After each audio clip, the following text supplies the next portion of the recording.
پیشانەوەی خێرایی ئەمریکا ترسی شەرعی لە داعش هێناوەتە لووتکە. ئایا بۆ شەڕی داعش دیمەشق داوای هاوکاری لە کورد دەکاتەوە؟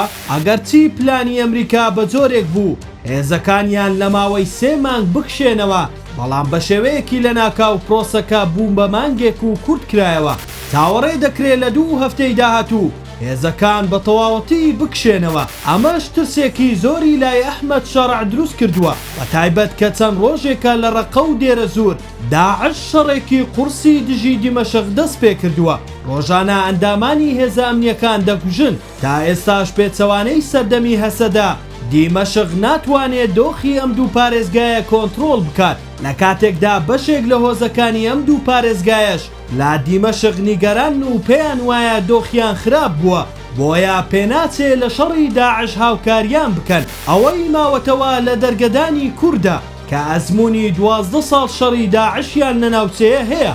ئەحمەد شەرع چەند جارێکیش ستایشی ئازایی شەروانان و کوردی لە شەڕدا کردووە. پێدەچێت لە کۆتایی ناچار بێت هانا بۆ هەسەدە و مەزلوم عەبدی ببات، بەڵام پێناچێ هەروە ئاسان کورد بچێتە پاڵیان. بە تایبەت مەزلوم عەبدی هێشتا خیانەتی هۆزە عەرەبەکان دڕندەی هێزەکانی شەرعی لەبیر نەکردووە. ئەگەر هەر هاوکاریەکیش بکرێن ڕەنگە بەمەرجی جێبەجێکردنی خواستەکانی کورد هەروەها جێڕانەوەی ناوچە کوردیەکان بێت بۆ ژێر دەسەڵاتی ئیدارەی خۆسەر. بە پێچەوانەوە ڕەنگە داهاتوویەکی ڕەش چاوەڕێی شەرع و هێزەکانی بکات.